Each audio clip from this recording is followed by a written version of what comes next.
काँग्रेसचे कार्यकर्ते ईडीच्या कार्यालयावरती धडकले। अदानी घोटाळ्याची चौकशी करण्याची मागणी काँग्रेसच्या वतीने करण्यात आली। ईडी कार्यालयावरती कार्यकर्त्यांनी आंदोलन केलं तर खासदार वर्षा गायकवाड यांच्या नेतृत्वामध्ये आंदोलन करण्यात आलं। पोलीस आणि काँग्रेस कार्यकर्त्यांमध्ये वादही पाहायला मिळाला।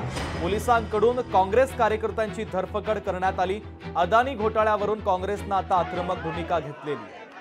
तर वर्षा गायकवाड देखील या आंदोलनामध्ये सहभागी झालेल्या होत्या। जोरदार घोषणाबाजी केंद्र सरकारच्या विरोधात करण्यात आली। अदानींच्या विरोधात घोषणाबाजी करण्यात आली।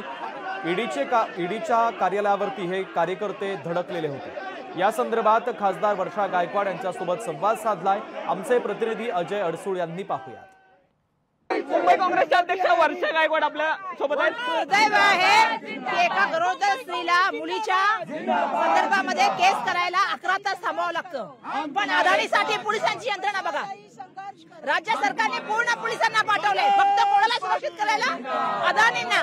हा देशाच्या सगळ्यात जर कोणाचं संरक्षण आहे तर ते फक्त संरक्षण अदानींना आहे। इथे महिलांना नाही, कामगारांना नाही, गरिबांना नाही, मध्यमवर्गीय नाही, मुलींना नाही, पण अदानींना या देशामध्ये आणि राज्यामध्ये पूर्ण सुरक्षित आहे। आम्ही जातोय त्यांची इन्क्वायरी मागायला।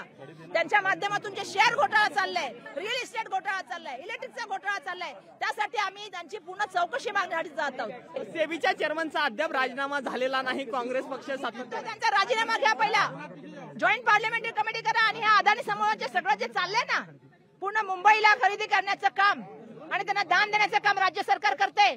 एकदा लाडला योजनेची पूर्ण चौकशी होऊन जाऊ दे, आमचं त्याचं मागणी आहे। 11 तास त्यांना एफआर घ्यायला लागला एका मुलीच्या बलात्काराचा।